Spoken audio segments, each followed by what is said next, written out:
exit Grape Road is known for its traffic jams. Well, right now it's 10 a.m. and I'm standing right in the middle of it. I don't feel cold at all. Personal trainer Ken Haggard says that after about a month, the crowds died down. But come spring break season, it picks back up again. It only took 10 seconds for this brand new car to be completely totaled. With all this stolen property, investigators are able to figure out what belongs to who by the serial number. Now, we just introduced you to 3 businesses, but there's a ton of other businesses in downtown South Bend that are going to take part, and I have the link. You can check it out on fox28.com. City leaders say that they are monitoring the situation daily, and they're trying to give the owner as much time. Driving through this snowstorm is a little bit different than last week's snowstorm. Penn High School ensures the safety of its swimmers, and chemical tests to the pool are done daily. So to get an idea of what Rick has been experiencing all day, now it's my turn to hop in and go for a little ride. And we're off to go get our first frozen car. The doors to the BMO Harris Bank Center will open tonight at 5:15. As you can see behind me, supporters of those who are against the land. 22 trucks are en route right now. There's only been about 2 accidents today, so again, we advise motorists, please keep clear, buckle your seatbelts. Well, I didn't pass the test, but I did learn when drivers say they can't see behind them, they mean it. Stop. Don't throw away your Thanksgiving leftovers. I'll tell you the ingredients that you need to make a Thanksgiving pizza. I need to know. You do? I have all my Instinct Barbie dolls and all my Spice Girl Barbie dolls in the box. In the boxes? In the boxes, still in mint condition. Perfect. What do you think I can get for them? And they tell me the black ice behind me, well, that's about as strong as concrete. But it's this slush right before you get out to the lake that's going to leave the rest of the ice questionable. To try to help their customers get in and out. But as you can see, it's not so beneficial because that truck behind me there, well, it just got stuck. Fingers crossed, no pressure, though, Exactly. Coach Kelly. All right, Faran Fronczak in the newsroom tonight. Faran, thank you. Fox 28's Faran Fronczak gives us the timeline of the events. Elkhart City Police Department received a 911 call at approximately 10:07 p.m. But ISP Sergeant Trent Smith said the incident started minutes before that. Sean Walter Bear entered the store at approximately 9:30 p.m. Only about 12 people were in the store. Police say, according to security tapes, Bear was just walking around the store at first. A security guard began watching him because he looked suspicious. He was wearing a trench coat and he wasn't buying anything. At approximately 10:05 p.m., things started to change. That's when Bear's first victim, 20-year-old Crystal Dykes, was shot. At the time, she was working as a stocker, stocking groceries in the grocery store. Police say Bear then walked down another aisle, running into a female employee who took off running. He shot at her but missed. You started to see people exit the store in a rapid pace. Police say Bear found his next victim near the south corner of the store by the checkout. 44-year-old Rochelle Godfried was shot multiple times. Police say, judging from security tapes, the store manager was unaware of anything going on and was one of the last people left inside. As he walked down the aisle, the shooter turned the corner and pointed a gun right at him. They came face to face. Police say for the next 2 minutes, Bear held the store manager hostage. He had the manager drop to his knees. You could see the manager there in a praying position. You could see the shooter waving the gun around, pointing the gun at him, and what appeared to be taunting him at times. Thankfully, 2 Elkhart City police were in the area already. They got to the store 3 minutes after receiving the 911 call. Police say you can see on tape Bear's attention go from looking at the manager on the ground to police as they walked in. The manager saw his attention was diverted and got up and ran. The suspect got up and ran as well. They both ran down parallel aisles. It was then the 2 officers secured the store aisle by aisle. As they entered the last aisle where the suspect was at, they met within probably 10 or 15 feet of each other. It was at that time that the shots were fired with Elkhart City Police Department and the suspect was killed. The Indiana State Police are now handling the case and say it will be ongoing for weeks. In Elkhart, Faran Fronczak, Fox 28 News. Christmas is everything good.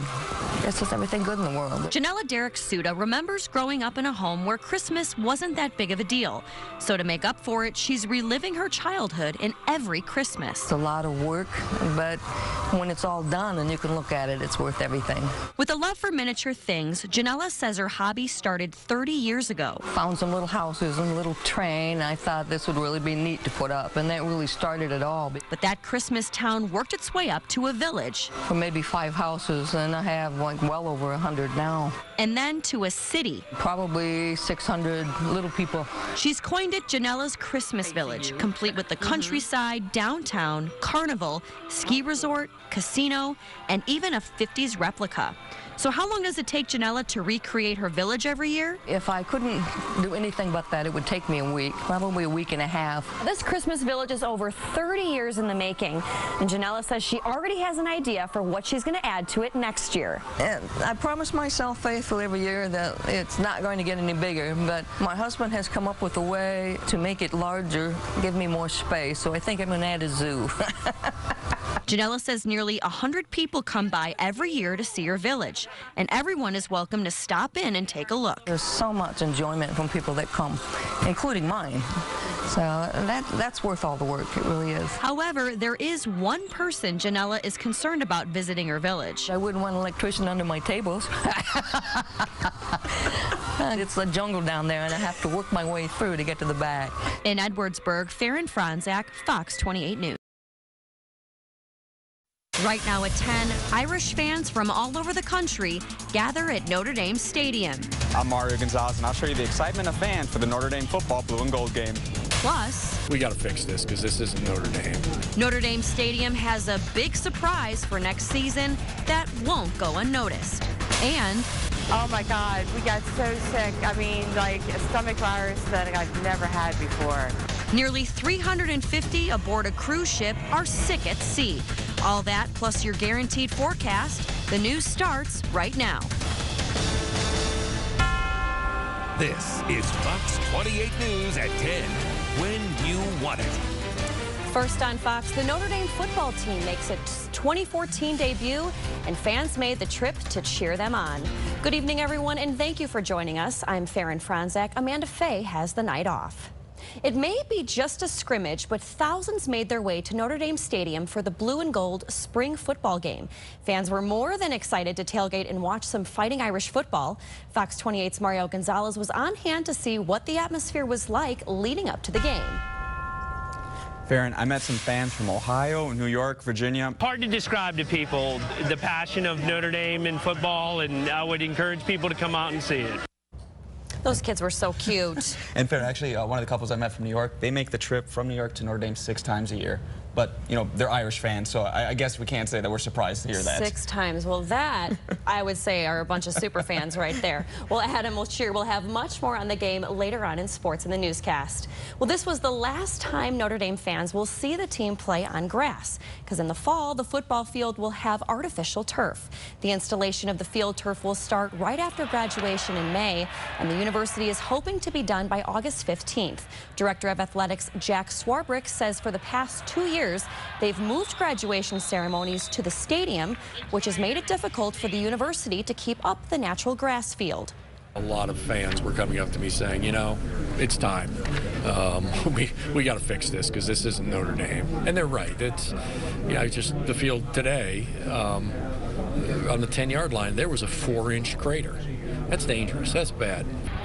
And this is not the first athletic field to get turf at Notre Dame. There are plenty of other fields that have field turf, including the baseball field that is getting turf installed right now. Well, let's check in with Chief Meteorologist Courtney Jorgensen with a look at our weather. Now, Courtney, beautiful day today. Please tell me this weather will continue. I can't give you good news just a bit. All right, thanks, Courtney. 9 people were involved in a 2-car crash in Berrien County today, including 4 children. The crash happened around noon near the intersection of Park Road and Meadowbrook Road in Brainbridge Township. Police say 26-year-old Rachel Tabby collided with 33-year-old Rocio Sandoval, who was driving a van. Police tell us both vehicles hit each other, then the van rolled over. There were 8 people inside, including 4 children. Some victims were airlifted to a local hospital and are in critical condition tonight. Police tell us the accident is still under investigation. Funeral services for 2-year-old Jonathan Swovlin Jr. will be held tomorrow. The toddler was killed Wednesday while he was playing outside in the 100 block of Camphouse Street. Investigators say an argument between two rival groups that started a block down from the home ended in gunfire where the toddler was an innocent bystander. Funeral services will be held at the Palmer Funeral Home on South Michigan Street tomorrow from noon to 1 p.m. with services afterwards. St. Joseph County Metro Homicide has reported the man who broke into a house and was stabbed by the owner is now dead. Friday morning, police say 35-year-old Mario Kynes walked past the house on the 600 block of Portage Avenue. He was invited in by the owner, where police say they partook in illegal drug activity. Police say the woman told Kynes to leave, where upon leaving, he forced his way back inside. Police say the woman was sexually assaulted but managed to fight off Kynes by stabbing him in the chest. He was taken to a local hospital where he was taken off life support today. The woman was released without being charged with any crime in this case. Australia's Prime Minister says officials have narrowed the search zone for the missing Malaysian jetliner. He says they are very confident that the underwater signals they have heard are from the plane's black box recorders. Flight 370 vanished 5 weeks ago on a flight from Malaysia to Beijing. Search crews are racing against time because they say batteries powering the recorder's locator last only about a month. They say it will be hard to find the devices if the batteries fail because the water in the area is 15,000 feet deep. Viral outbreaks in several cruise ships lately have passengers and crew members feeling under the weather. Fox correspondent Scott Thompson has the latest. Oh my God. Despite the outbreak on its 2 previous voyages, the Grandeur of the Sea has already departed again for a 7-night cruise to the Bahamas. Well, coming up, one group is rebuilding not only homes, but the lives of some in Michiana. And Adam Shear will take us inside Notre Dame Stadium for some blue and gold game highlights and how next year's team is stacking up. That's all coming up on Fox 28 News at 10 when you want it. In high definition, you're watching Fox 28 News at 10 with Amanda Fay, meteorologist Courtney Jorgensen, and sports with Adam Shear. Fox 28 News, when you want it. You're watching Fox 28 News at 10 with Amanda Fay. It was the perfect weather to get out and do some work today, and that's exactly what students, faculty, and staff from St. Mary's College did this afternoon. The Rebuilding Together program is a community-driven effort that paints and cleans up the homes of elderly people with disabilities or low-income residents. This is the 9th year St. Mary's has been involved in the project. Today, volunteers were at the home of Lynn Joyce Dolson in South Bend. When I came out and saw all the girls, the only thing I could think was girl power. And it's just it's wonderful, and I think I'm going to end up sleeping in my car tonight so I can see the house when the sun comes up. The St. Joe County Rebuilding Together chapter has improved nearly 700 homes since it started in 1989. Well, hundreds of children made a mad dash in hopes of filling their buckets with sweet treats from the Easter Bunny. Kansas Governor Sam Brownback hosted the 2014 Easter egg hunt at Cedar Crest.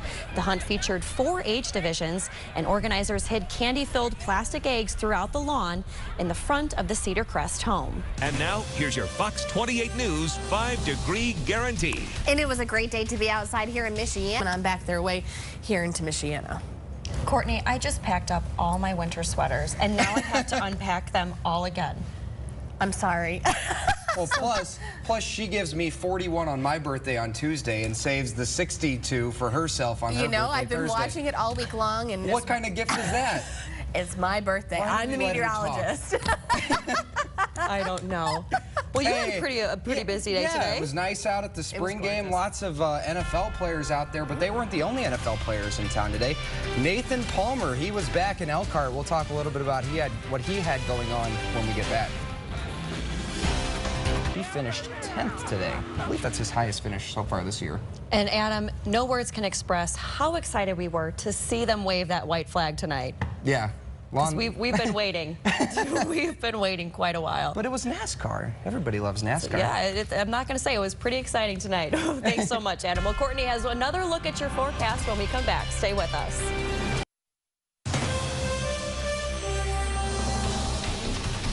As As we head into tomorrow, still another warm day. Temperatures in the low to mid 70s, but you'll notice a lot of cloud coverage and a chance for some showers and maybe some thunderstorms as well. That's mainly going to come later on in the day. A few isolated showers earlier are possible as well too, but the bulk of the rainfall really comes Sunday night and into Monday morning. That's when the cold front does finally sweep its way through. Temperatures will be dropping as we head through the day on Monday, and so a daytime highs only in the mid 40s or so. As we head into Tuesday, well, you might see a little bit of snowfall out there, but I'm not expecting a lot, so don't worry too much, okay? As we head into Wednesday, things do start to shape up. By the time we get to my birthday on Thursday, 62 degrees, not looking too bad. Every time I hear snow, I just think, oh gosh, I can't. But Courtney, this is great news for you. Finally on Fox tonight, it may seem a little cheesy, but many are celebrating National Grilled Cheese Day. Yes, that's today. Isn't there something so comforting about this tried and tested staple? It truly is a versatile meal. Just throw together any cheese, bread, and spread that you like for the perfect sandwich. Dressed up or dressed down, it's delicious either way. You know what was cheesy is the way that you introduced that. Oh, I think I've had grilled cheese from every single restaurant in town. I've had their grilled cheese. Really? I love grilled cheese. That's impressive. Wow. I'm obsessed with grilled cheese. Have you had grilled cheese from Taco Bell? No. Well, I've had Taco Bell. Well, if you've had a quesadilla, it's cheese roll-ups and their quesadillas. well, there you go. It's the same thing. oh my gosh. Taco Bell, we have a new idea for you besides your new breakfast. That's our time for tonight. You have all your news, weather, and sports an hour earlier with Fox 28. Thanks for joining us. Have a great night.